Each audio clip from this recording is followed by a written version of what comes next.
Dragi verniki, smo v adventnem času, ki nas usmerja ne le na Jezusov prvi prihod v telesu, temveč tudi na njegov drugi prihod ob koncu času.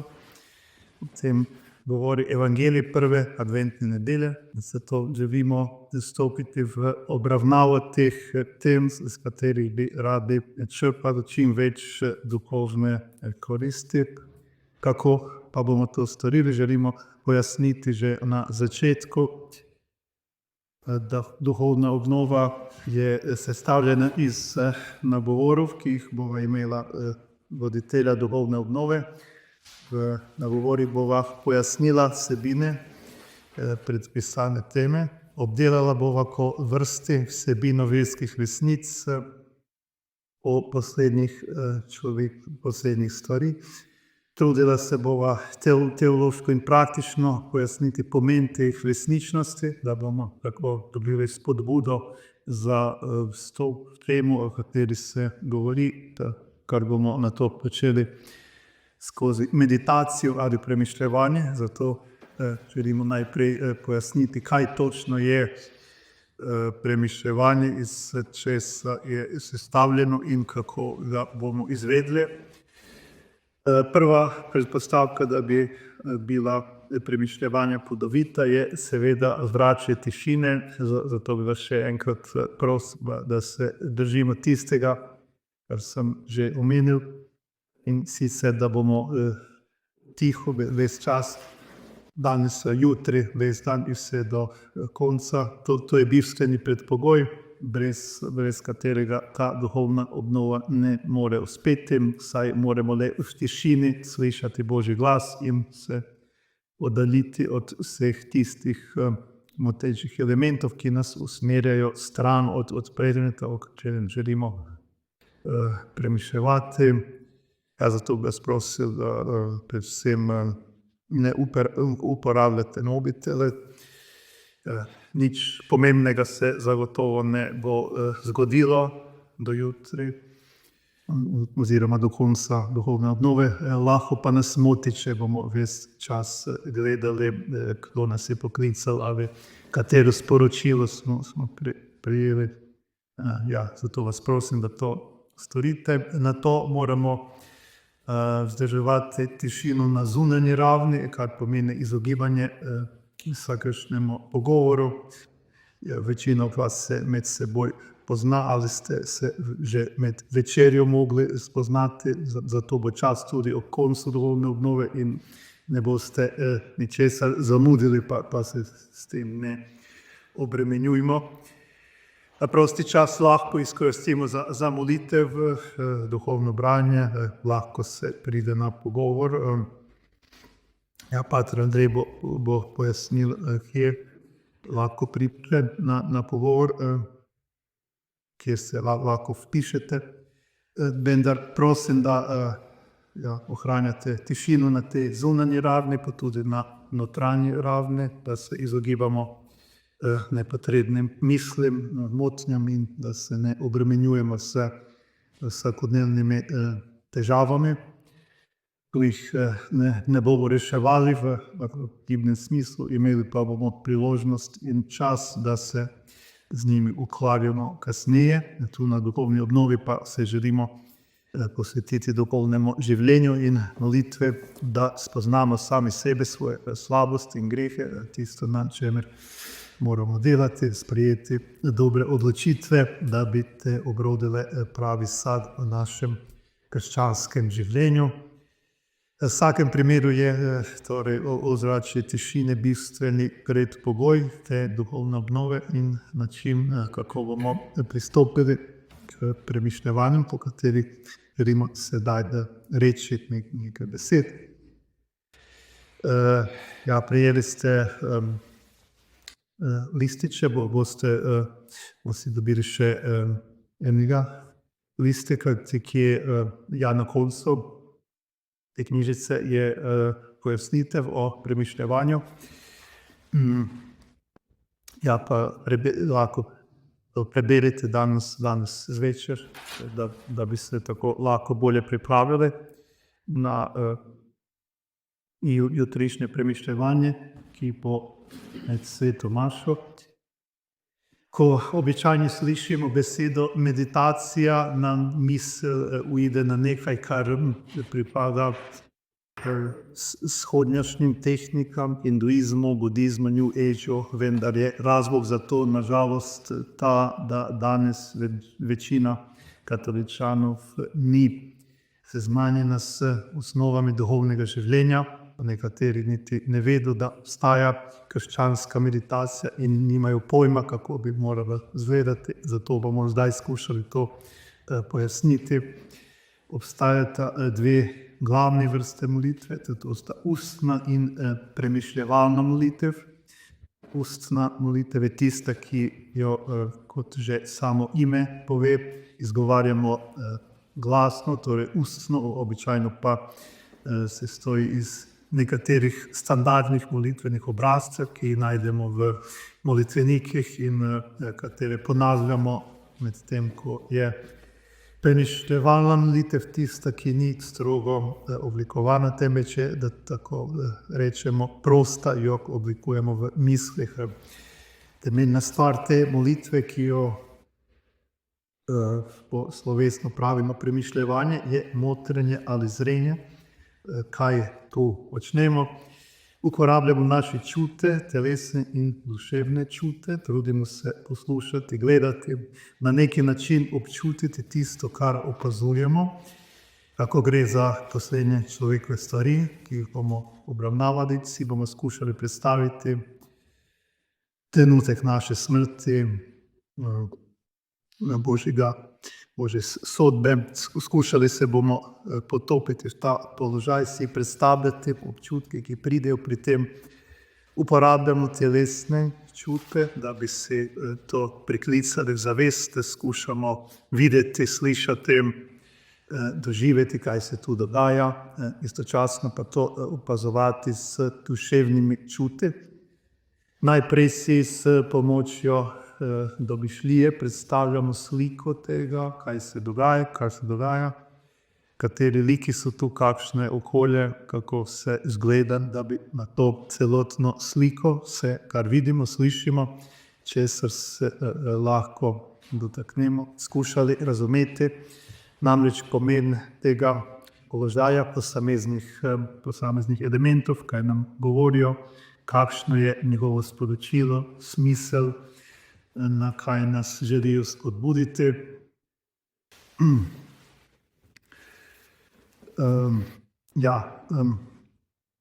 Da bi na to iz tega potegnili konkretne zaključke za nas osebno, kaj nam hoče povedati za naše osebno življenje, kako to uporabiti na sebi, kaj nas opozarja, kaj moramo v sebi in pri sebi spremeniti, kaj storiti, da bi lahko posnemali posamezne kreposti, do katerih smo prišli med premišljevanjem. Imamo torej 3 ravni, domišljijo ali spomin, na to razum in na koncu voljo. S pomočjo domišljije po uporabi telesnih čutov stopimo konkretno sliko tega položaja. Da vidimo, slišimo, doživimo, kaj se dogaja, da zbudimo v sebi občutke, na primer kesanja, hvaležnosti, ljubezni, upanja, vere. Nato z razumom spoznamo pomen tega dogodka in nazadnje še tretje, da to uporabimo na nas samih, ustvarimo odločitve in jih skušamo sprejeti z voljo, jih ohraniti v svojem srcu in jih kasneje porabiti. Kot boste videli, ima premišljevanje določen tok, boste prijeli listike, ki pa ni posebej zapleten. Na začetku je kratka molitev, se postavljamo v Božjo navzočnost, ni treba, da je to nekaj dolgega, lahko je to samo Oče naš ali Zdrava Marija, naredimo dejanje izročitve Božje volje, priporočamo se Svetemu Duhu, da vodi naše misli, da bomo mogli spoznati tisto, kar nam Bog govori, da bomo ohranili zbranost. sledi osrednji del, v katerem samo premišljujemo na način, kako smo pravkar pojasnili. Na koncu pa naredimo povzetek tega, kar smo spoznali, kar smo se odločili. Skušamo videti, kakšne navdihe smo dobili, dobre, da si jih morda zabeležimo in tako vodimo duhovno evidenco. Prosimo Gospoda za opuščanje, če so bile motnje, in tudi premišljevanje zaključimo s eno kratko molitvijo, kako na začetku k Materi Božji, svojemu angelu varuhu, da nas vodita, da bomo ohranili te odločitve, da bodo vodile naše življenje in da bomo ostali trajno v Božji navzočnosti. A povedati je treba, da je to vaja, ki zahteva določen trud, predvsem kar zadeva zbranost. Lahko se zgodi, da nam misli odtavajo ali pa občutimo določeno suhoto, da ne moremo vstopiti v zadevo na pravi način.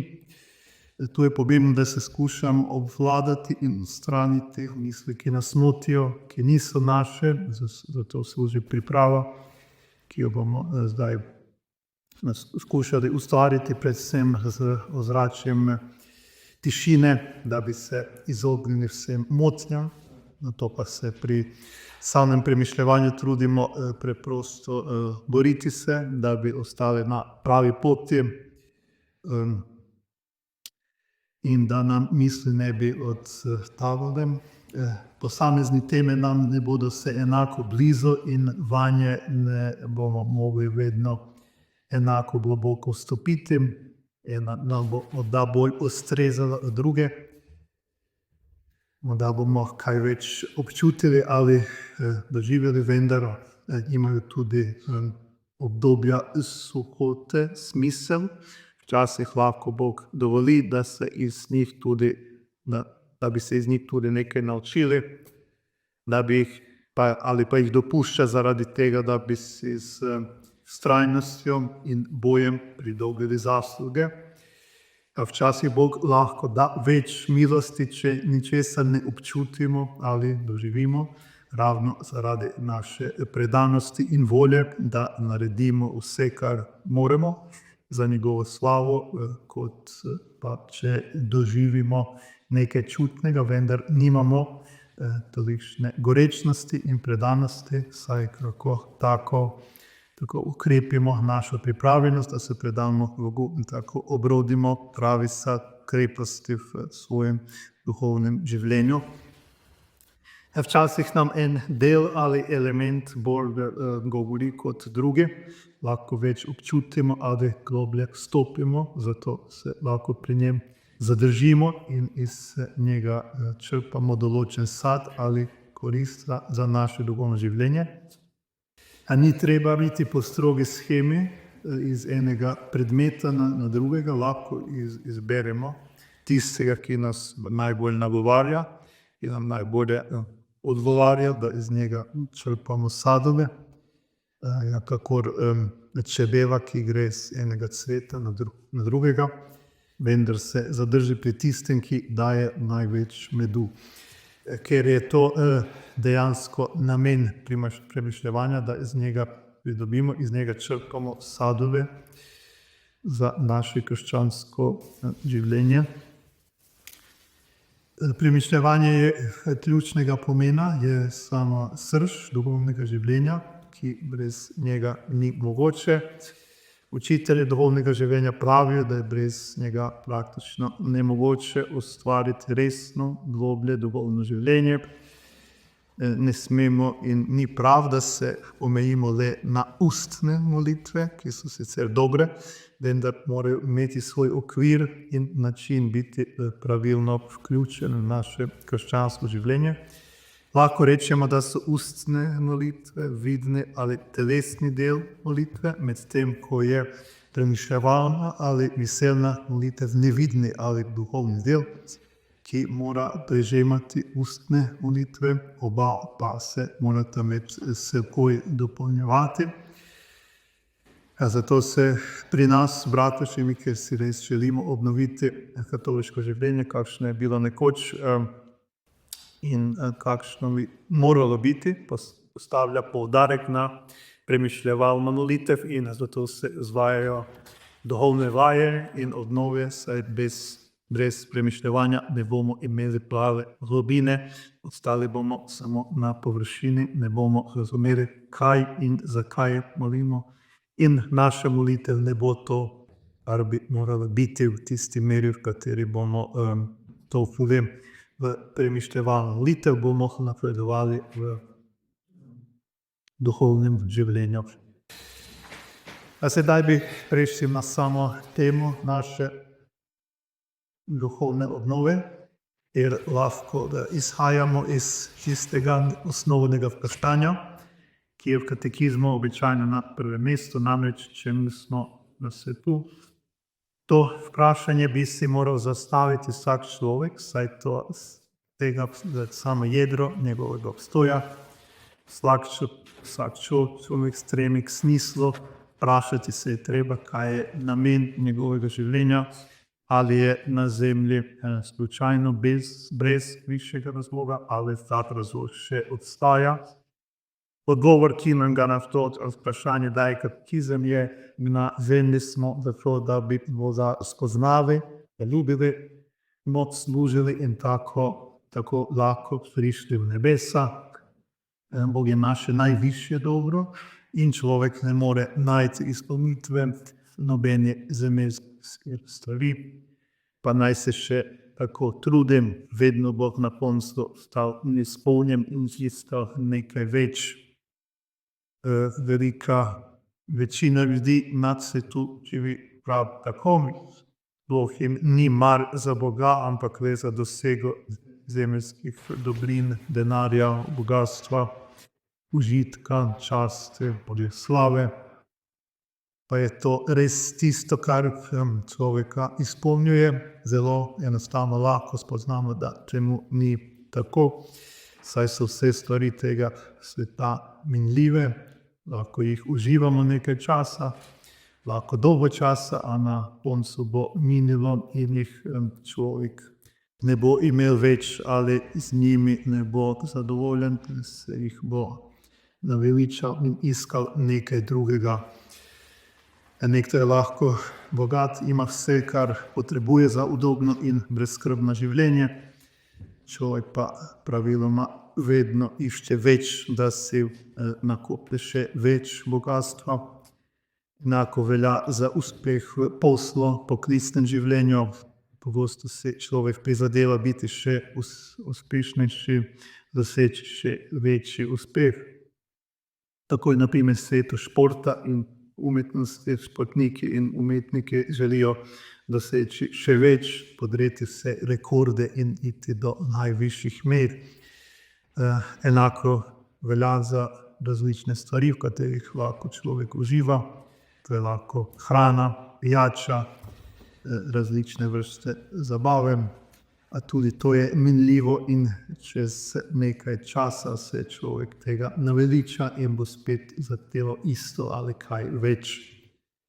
In zagotovo bo to ostalo zaman, ko se bo človek bližal koncu svojega življenja in ko bo moral se pustiti za sabo. Če nekdo zboli, če postane šibek, potem bodo stvari tega sveta, v katerih je užival, postale neuporabne. Če ne prej, potem si bo moral priznati, da je vse minljivo in da v njem ne najde izpolnitve svojega življenja, najvišje sreče in smisla. Končno, ko bo zapustil ta svet, človek bo moral odnesti ničesar s seboj, niti materialnega bogatstva, stvari, v katerih je užival. Pred Bogom bo veljalo le tisto, kar ima neminljivo vrednost, in to je Božja milost. To so zasluge za nebesa, to je tisti neminljiv zaklad. In že to, da ima človek to težnjo po nečem večjem, popolnejšem, v iskanju sreče in smisla, pove, da ta težnja ne more biti prazna ali nesmiselna, Tako kot ima človek telesne organe, ki imajo svoj namen, je tako tudi z njegovimi duhovnimi sposobnostmi. Vsak organ v človeškem telesu ima svoj pomen. Imamo oči, da vidimo, ušesa, da poslušamo, drugega ne moremo z njimi, ne moremo obratno. Ti organi bi bili neuporabni, če ne bi imeli svojega namena, a ga imajo. Enako je s duhovnimi sposobnostmi, ki so človekova težnja po sreči, smislu, izpolnitvi. Ta se mora dokončno uresničiti, in ker je to ni mogoče doseči na tem svetu, potem se mora uresničiti na onem svetu, ker se bo ta težnja uresničila, biti zadovoljena popolnoma, v najvišjem pomenu neizmerno. Dejstvo torej, da si človek želi doseči popolno srečo in smisel, pa je ne more doseči na tem svetu, ker vedno ostaja neizpolnjena, ne glede na to, koliko si človek želi zadovoljiti svoje potrebe, pomeni, da to stremljenje ne more biti pusto, prazno, samo kot stvari na tem zemeljskem svetu niso brez namena, ampak mora človek nekje uresničiti svoj smisel, in to mora biti v večnosti v Bogu, ker edino najdemo popolno srečo in smisel, ker ne bomo ostali prazni, ampak bomo s vero prejeli popolno duhovno izpolnitev že tukaj na zemlji po milosti in nato uživali to popolno srečo v nebesih.